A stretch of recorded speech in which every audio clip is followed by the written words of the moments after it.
अगस्त 2025 से भाई नए बदलाव जो हैं वो हो चुके हैं आपकी और मेरे जैसे कॉमन लोगों की जिंदगी में।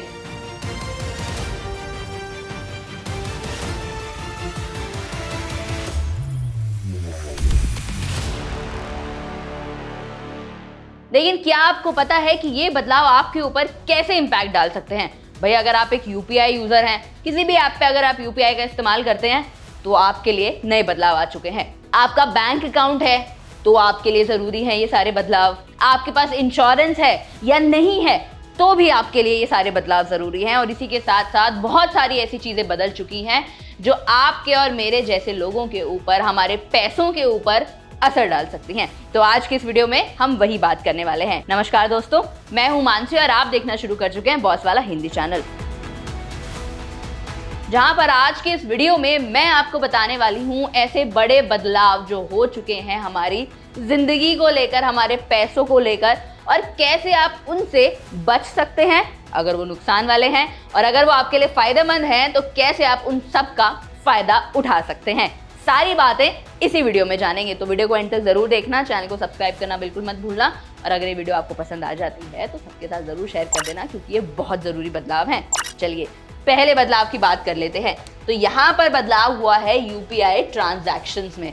भाई ये तो आजकल के टाइम में कौन है ऐसा इंसान जो यूपीआई नहीं इस्तेमाल करता होगा, है ना। मतलब आजकल तो हम ये सोचने लगे हैं कि कैश का ट्रांजैक्शन जो है, कैश का लेन देन जो है वो हम कम ही करें, है ना। तो सारे के साथ किसी के पास फोन पे है, किसी के पास गूगल पे है, किसी के पास पेटीएम है, और बथेरी ऐप्स आ चुकी हैं अब तो यूपीआई का इस्तेमाल करने वाली। तो अगर आप वो यूजर हैं तो भाई ये आपके लिए बदलाव हो चुके हैं। तो सबसे पहला बदलाव बैलेंस चेकिंग में हुआ है कि अब आप दिन में सिर्फ 50 बारी ही अपना बैलेंस चेक कर पाएंगे एक यूपीआई ऐप के ऊपर। मतलब अगर आप फोन पे इस्तेमाल करते हैं तो आप सिर्फ 50 बार अपना बैलेंस चेक कर पाएंगे।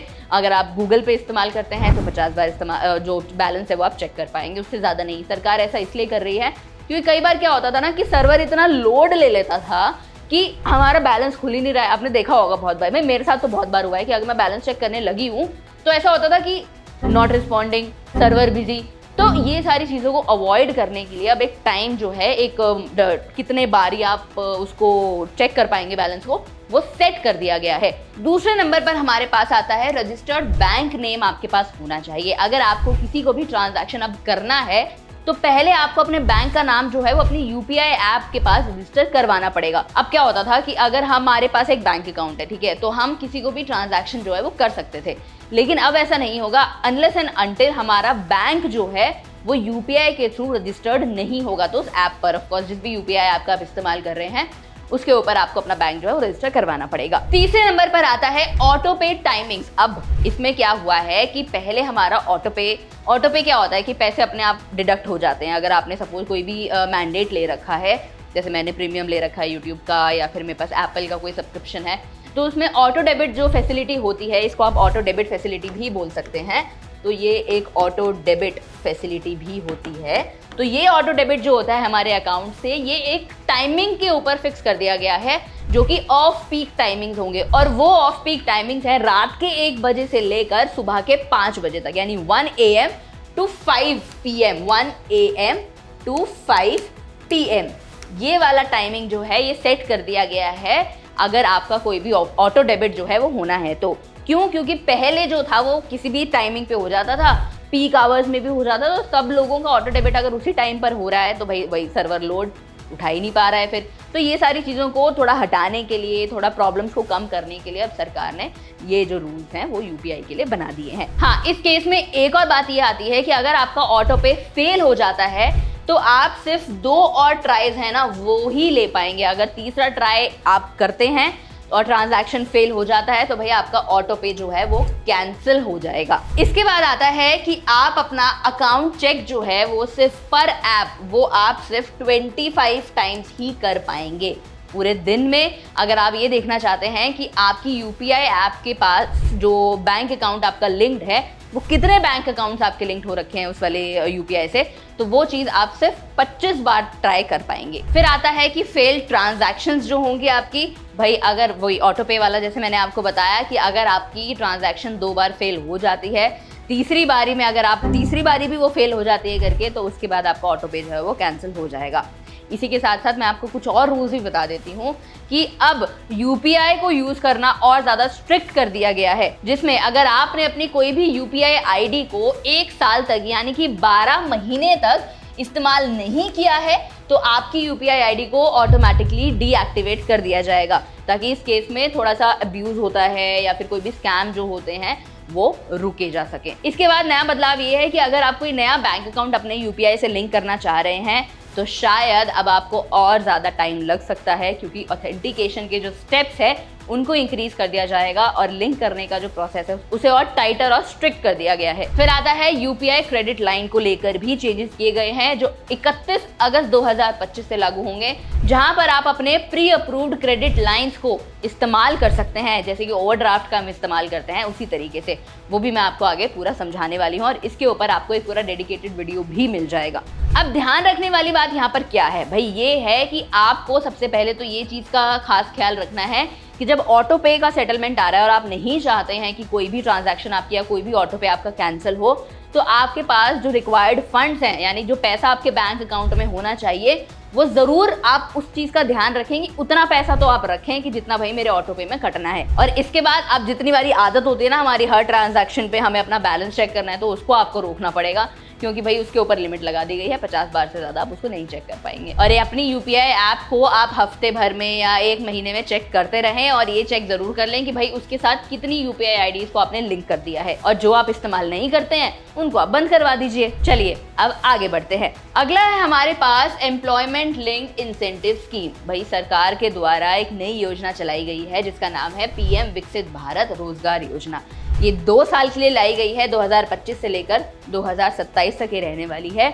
इसमें ये बताया गया है कि अगर कोई भी फर्स्ट टाइम एम्प्लॉयमेंट ले रहा है, मतलब पहले उसने कभी नौकरी नहीं करी है लेकिन वो अभी पहली बार नौकरी करने जा रहा है और उसकी सैलरी जो है वो 1 लाख से नीचे है, तो उसको एक 1 टाइम इंसेंटिव मिलेगा और वो होगा 15,000 का, जो उसे 2 इंस्टॉलमेंट्स में मिलेगा। हर 6 महीने की इंस्टॉलमेंट, मतलब पहले 6 महीने के बाद फिर दूसरा 12 महीने के बाद जो होगा उसे 2 इंस्टॉलमेंट में 15,000 रुपए दिए जाएंगे। इसमें जो एम्प्लॉयर्स का रोल आता है वो ये है कि उनके पास अगर 50 से कम एम्प्लॉयज़ हैं तो भाई उनको 2 एम्प्लॉयज़ और हायर करने पड़ेंगे, और अगर किसी के पास 50 से ज़्यादा एम्प्लॉयज़ हैं तो उनको 5 और हायर करने पड़ेंगे।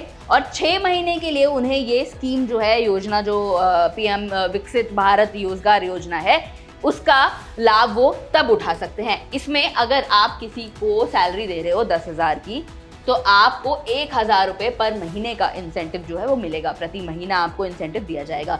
10,000 से लेकर अगर 2,000 के बीच में आपका है तो 2,000 रुपये प्रति महीना आपको इंसेंटिव मिलेगा। 2,000 से लेकर 1 लाख तक के बीच में अगर आपकी तनख्वाह है तो आपको 3,000 रुपये प्रति महीने का इंसेंटिव दिया जाएगा। हाँ, एक बात ये कि जैसे मैंने आपको बताया कि बाकी सारे सेक्टर्स में तो ये 2 साल के लिए स्कीम है 2025 से 27 तक, लेकिन अगर मैन्युफैक्चरिंग सेक्टर है तो भाई ये स्कीम उसमें 4 साल के लिए निकाली गई है। अब यहाँ पर फ़ायदा इसलिए आ रहा है कि लोगों के अंदर एम्प्लॉयमेंट जनरेशन ज़्यादा हो पाए, हम इकोनॉमी को और ज़्यादा बूस्ट कर पाएँ। सरकार का मेन मकसद यहाँ पर ये है कि ज़्यादा से ज़्यादा रोज़गार वो क्रिएट कर पाएँ, स्पेशली उन लोगों के लिए, क्योंकि ये होता है ना कि अगर 1 लाख से कम आप कमा रहे हो तो भाई आपके पास तो खर्चा चलाने के लिए आजकल महंगाई इतनी हो गई है, तो उस हिसाब से इन चीज़ों को बांटा गया है। आपकी तनख्वाह के हिसाब से आपको इंसेंटिव मिलेगा। यहाँ पर जितनी भी, मतलब ये जो अमाउंट आपको मिलने वाला है, जितनी भी पेमेंट्स होगी, ये आपके बैंक अकाउंट जो लिंक होगा जिसमें आपकी तनख्वाह आती है, जो लिंक बैंक अकाउंट होगा उसके अंदर पहुंच जाएगा। चलिए अब मैं आपको ईपीएफओ के कुछ नए रूल्स आए हैं वो भी बता देती हूँ। ईपीएफओ है एम्प्लॉयमेंट प्रोविडेंट फंड ऑर्गेनाइजेशन। तो इसमें जो बदलाव हुए हैं वो ये है कि भाई रिटायरमेंट को लेकर और आपकी इंश्योरेंस को लेकर, इनको लेकर अब काफ़ी आप सिक्योर हो सकते हैं, क्योंकि अगर कोई भी फर्स्ट टाइम होम बायर है, मतलब कोई पहली बारी घर खरीद रहा है, तो ये है फर्स्ट टाइम होम, यानी कोई पहली बारी अगर घर खरीद रहा है तो उसके लिए फ़ायदा ये है कि वो अपना पीएफ का 90% अमाउंट जो है ना वो निकलवा सकता है, चाहे वो लोन के लिए उस पैसे को इस्तेमाल करे, चाहे ईएमआई भरने के लिए इस्तेमाल करे। ईएमआई की बात मैं इसलिए कर रही हूँ कि आपने कोई लोन ले लिया है, पैसे आपके पास से, लेकिन अब ईएमआई भरने के बाद, ईएमआई भरने का समय जब आया तो बीच बीच में कहीं पैसे कम पड़ गए, तो भाई आप अपने पीएफ से, जो आपका पीएफ अकाउंट है, उससे आप अपना पैसा जो है वो निकलवा सकते हैं। वहीं दूसरी ओर आपके घर में कोई रेनोवेशन होनी है, कंस्ट्रक्शन होनी है, तो भी आप अपने पीएफ का 90%, तो भी आप अपने पीएफ का 90% अमाउंट जो है उसको निकलवा सकते हैं। लेकिन इसके अंदर कंडीशन ये है कि आपके पास कम से कम 3 साल की एम्प्लॉयमेंट होनी चाहिए उस कंपनी के साथ में। सपोज पहले क्या था वो बता देती हूँ कि पहले 36 महीने के बाद से लेकर आप पीएफ निकलवा सकते थे, 5 साल का आपको एम्प्लॉयमेंट लगता था। लेकिन अब जो है वो ये है कि 3 साल की अगर आपकी एम्प्लॉयमेंट पूरी हो गई है तो आप अपना 90% पीएफ अमाउंट जो है वो निकलवा सकते हैं अपने ईपीएफ अकाउंट से। इसके बाद 50,000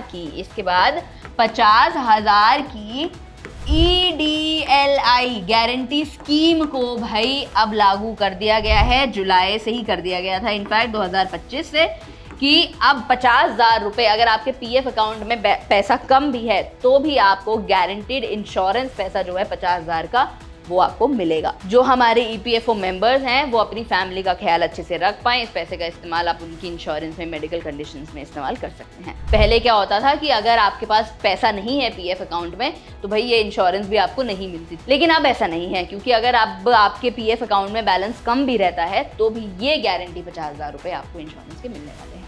एक और नया बदलाव ये आ गया है कि पहले क्या होता था कि अगर आपके पास आपने नौकरी नहीं है, आपके पास जॉब नहीं है, तो आप अपना पीएफ नहीं निकलवा सकते थे और एक टाइम पीरियड था। लेकिन वो टाइम पीरियड जो है उसे अब 2 महीने कर दिया गया है कि अगर आप 2 महीने से ज़्यादा कोई नौकरी नहीं कर रहे हैं तो आप अपना पीएफ का अमाउंट जो है वो निकलवा सकते हैं। या फिर आपकी कोई जॉब में गैप आ गया है 60 दिन का, मतलब एक नौकरी थी, दूसरी नौकरी मिलने में 2 महीने का 60 दिन का जो गैप है वो आपको मिल गया है, तो वो आपकी पीएफ की साइकिल हो गई या फिर ईडीएलआई की साइकिल हो गई, आपकी पेंशन एलिजिबिलिटी हो गई, उस चीज़ को ब्रेक नहीं करेगा। अब आप ये सारी फैसिलिटीज़ फिर भी एंजॉय कर सकते हैं। अगला बदलाव जो है वो हुआ है क्रेडिट लाइन को लेकर। मैं आपको ये टर्म समझा दूँ क्रेडिट लाइन होता क्या है और इसमें आप यूपीआई का इस्तेमाल आप जो है वो कैसे कर सकते हैं।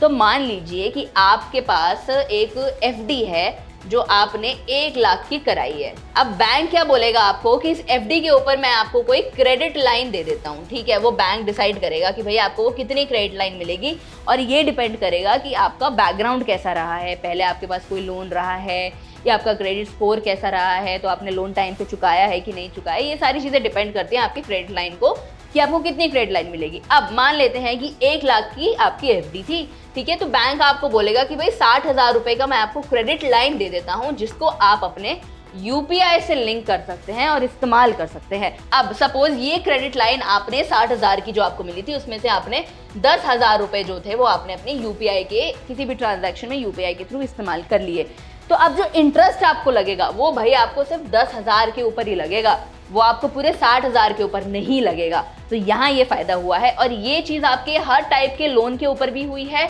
जितने भी हमारे सिक्योर्ड या फिर अनसिक्योर्ड लोन्स होते हैं ना, उनके ऊपर ये चीज़ें कर दी गई हैं। जैसे कि गोल्ड लोन हो गया या फिर हमने कोई होम लोन लिया था, उन सारी चीज़ों के ऊपर अब बैंक आपको क्रेडिट लाइन ऑफर कर सकता है जिसे आप अपने यूपीआई से लिंक करके इस्तेमाल कर सकते हैं। और फ़ायदा ये है कि इंटरेस्ट जो है वो आपको जितना अमाउंट आपने यूपीआई के थ्रू इस्तेमाल किया है उसी के ऊपर इंटरेस्ट लगेगा, पूरी क्रेडिट लाइन के ऊपर आपको इंटरेस्ट देने की कोई ज़रूरत नहीं होगी। तो भाई यहाँ आपके लिए एक बेनिफिट यही है कि आप अगर कुछ और ज़्यादा अमाउंट का लोन चाह रहे हैं और उसके ऊपर इंटरेस्ट भी कम देना चाह रहे हैं तो क्रेडिट लाइन अब यूपीआई के थ्रू लिंक कर दिया गया है, तो वो भाई ये अच्छा एक आपके लिए मौका हो सकता है। अगला आगे बढ़ते हैं और बात कर लेते हैं कि अब फास्टैग, भाई फास्टैग तो हर कोई इस्तेमाल करता है, कहीं इधर उधर जाना है हमने तो फास्टैग तो होना ज़रूरी है वहाँ पर। तो अब एनुअल पास जो है वो 3,000 रुपये का मिलेगा आपको, मतलब पूरे साल में आपको पूरा जितनी भी जगह पे जाना है आपको 3,000 रुपये देने हैं बस, जिसमें आपको 200 ट्रिप्स जो हैं वो आराम से मिल जाएंगी। तो नेशनल हाईवेज के ऊपर भाई साहब ये एकदम बढ़िया सा एक निकाल दिया है कि सिर्फ 3,000 रुपये में आप सारे नेशनल हाईवेज जो है भारत में उनको क्रॉस कर सकते हैं और 200 ट्रिप्स वहाँ पे आपको मिल रही हैं। तो इसमें तो काफ़ी फ़ायदा है। इनफैक्ट मैं आपको बताऊँ, लोगों का फास्टैग में 5-5, 10-10 हज़ार रुपये खर्च हो जाता था जिनका फ्रीक्वेंट आना जाना है कहीं पर। तो आजकल अगर मैं बैंगलोर की बात करूँ आपको, तो बैंगलोर से मैसूर जाने में इतना पैसा लग जाता था कि 200 ट्रिप्स क्या 3,000, तो वैसे ही 1,500-1,700 रुपये लग जाते थे। तो अब 3,000 में पूरे साल के लिए आपको नेशनल हाईवे का एक्सेस मिल रहा है, तो बढ़िया है, टोल फ्री। और अगर आपको फास्टैग के लिए अप्लाई करना है इस 3,000 रुपये वाले पास के लिए, एनुअल पास के लिए, तो आप राजमार्ग ऐप को डाउनलोड कर लीजिए या फिर स्क्रीन पर दिखाई जो वेबसाइट है हमारी NHAI की, उस पर जाकर भी आप अप्लाई कर सकते हैं। चलिए अगला बदलाव देख लेते हैं। अगला बदलाव भाई बैंक हॉलीडेज को लेकर है। तो अगस्त के महीने में आपके पास अराउंड 10 छुट्टियां बैंक हॉलीडेज हैं हमारी, जो वो हैं, जिसमें हमारे पास एक तो 15 अगस्त आ जाता है, फिर हमारे पास गणेश चतुर्थी आ रही है, फिर जन्माष्टमी आ रही है। तो ऐसे मिलाकर आपको 10 छुट्टी जो है वो बैंक की इस बार इस महीने में रहेंगी। स्क्रीन पर आपको अभी बैंक हॉलीडेज का कैलेंडर भी नजर आ रहा होगा, तो इसे मार्क कर लीजिएगा, सेव कर लीजिएगा, ताकि कहीं भी बैंक में निकलने से पहले आप इसे एक बार देख लें और पता चल जाए कि आज बैंक खुला है कि बंद है। और इन छुट्टियों के बीच में कमाल की बात ये हो गई है कि भाई 15, 16 और 17 की लगातार छुट्टियां हैं, तो कर लीजिए, कहीं प्लान करना है अगर हॉलीडेज को, तो 3 छुट्टियां मिल रही हैं, चल लेंगे। चलिए अगला देख लेते हैं। यहाँ पर हम बात कर लेते हैं एलपीजी गैस सिलेंडर की। भाई अब कमर्शियल एलपीजी सिलेंडर को ना 33.5 से कम कर दिया गया है, इसका जो रेट है वो कम कर दिया गया है। आपके शहर में अभी सिलेंडर का क्या रेट चल रहा है ये आप मुझे कमेंट सेक्शन में ज़रूर बताना। बाकी अभी आपको स्क्रीन पर नजर आ रहा होगा मेजर सिटीज़ में क्या क्या बदलाव हुआ है एलपीजी सिलेंडर के रेट को लेकर। अब सरकार से आपको इंश्योरेंस का फ़ायदा तो मिल रहा है, लेकिन क्या आपने ये बात कभी सोची है कि भाई इंश्योरेंस हमारे लिए लेना ज़रूरी है? क्यों? मुझे पता है कि बहुत लोगों के मन में सवाल आता होगा कि क्या इंश्योरेंस लेना है, क्यों पैसे वेस्ट करने हैं, या क्यों हम मिनिमम अमाउंट भी खर्च करें इंश्योरेंस को लेकर। लेकिन क्या आपको पता है कि ऐसे बहुत सारे लोग हैं जिनकी फैमिलीज जो है ना उनके ऊपर डिपेंडेंट होती हैं। अब आप खुद सोच कर देखिए कि अगर आप उन लोगों में से हो कि घर में कमाने वाला सिर्फ मैं हूँ, मेरे को पूरी खानदान का ख्याल रखना है, पूरी फैमिली का देखभाल करनी है, उनकी फ्यूचर के बारे में भी सोचना है, अपने फ्यूचर के बारे में भी सोचना है, तो क्या करेंगे अगर आपको कुछ हो जाएगा किसी टाइम पर, तो आपके पीछे से आपकी फैमिली का ध्यान कौन रखने वाला है? कभी सोचते ही नहीं है हम ये चीज़ें। तो इसके लिए ज़रूरी होता है इंश्योरेंस, चाहे वो हेल्थ इंश्योरेंस हो या टर्म इंश्योरेंस हो। और यहाँ पर पॉलिसी बाजार आपका बहुत साथ दे सकता है, क्योंकि पॉलिसी बाजार के पास आपको हाई कवरेज मिलेगा, और वो भी बहुत ही कम अमाउंट में, बहुत ही कम कॉस्ट में। पॉलिसी बाजार ऑफर करता है कि आप 51 इंश्योरेंस को साइड बाय साइड कंपेयर कर सकते हैं, जहां पर आपको अप टू 2 करोड़ का कवरेज मिल जाएगा टर्म इंश्योरेंस का, और वो भी सिर्फ 600 से 700 रुपये प्रति महीना पर। यहाँ पर 15% का डिस्काउंट भी चल रहा है आपके प्रीमियम्स पे। और यहीं सिर्फ टर्म इंश्योरेंस की बात ही नहीं, हेल्थ इंश्योरेंस की बात भी आ जाती है, जहाँ पर पॉलिसी बाजार आपको कंपैरिजन करने में मदद करता है अलग अलग प्लान्स को लेकर, और सिर्फ 400 से 500 रुपये प्रति महीना खर्च करने पर आप 1 करोड़ तक की कवरेज ले सकते हैं। और अगर आप ऑनलाइन खरीदते हैं तो आपको 25% तक का डिस्काउंट भी मिल रहा है। और ये एक 30 मिनट का क्लेम सपोर्ट भी ऑफर करता है। इनफैक्ट इमरजेंसीज में आपको अब ज़्यादा वेट नहीं करना पड़ेगा। यहाँ पर अगर आपको अपनी फैमिली शुरू करना चाहते हैं तो उनके लिए भी हेल्थ प्लान्स हैं। मैटरनिटी एक्सपेंसेस को भी इंक्लूड किया जाता है उनमें, जैसे कि प्री नेटल चेकअप्स हो गए, डिलीवरी हो गया, पोस्ट नेटल केयर हो गया, और आपको 50,000 रुपये का मैटरनिटी बेनिफिट भी मिलता है। और ये सब कुछ आपको 6th मंथ ऑफ प्रेगनेंसी में भी मिल सकता है। तो अगर आप अपनी फैमिली और उनकी फाइनेंशियल सिक्योरिटी को लेकर सीरियस हैं तो जल्दी से लिंक को चेक कर लीजिए, मेरे डिस्क्रिप्शन में और चैनल प्रोफाइल में लिंक आपको मिल जाएगा। चलिए अब मैं अगले बदलाव की बात बता देती हूँ आपको। चलिए इस महीने का आखिरी बदलाव पे हम लोग पहुंच चुके हैं, जहां पर अब मैं आपको रेपो रेट के बारे में बताने वाली हूँ। हो सकता है कि RBI जो है उन्होंने अपना रेपो रेट वो कम कर दें, 5.5% पर आ गया है। अब रेपो रेट का जो फायदा होता है वो इसलिए होता है कि भाई अगर आपको कोई भी लोन लेना है ना तो आपका इंटरेस्ट EMI जो है वो कम बनती हैं। तो अगर आपने कोई होम लोन, कार लोन किसी भी फ्लोटिंग रेट पर लिया हुआ है तो रेपो रेट के बदलते ही उनका भी जो EMI है, जो रेट ऑफ इंटरेस्ट है, वो बदल जाएगा। चलिए दोस्तों, मैं उम्मीद करती हूँ ये सारे बदलाव आपको समझ में आ गए होंगे। अगर इस वीडियो से रिलेटेड आपका कोई भी डाउट रहता है तो आप मुझे कमेंट सेक्शन में लिख सकते हैं। आपके फीडबैक, सजेशंस का ही इंतजार मैं करती रहती हूँ। और अगर ये वीडियो आपको पसंद आ गई है तो लाइक, शेयर, सब्सक्राइब करना बिल्कुल मत भूलना। मैं मानसी, मिलती हूँ आपसे अगली वीडियो में। बॉस वाला, बी द बॉस।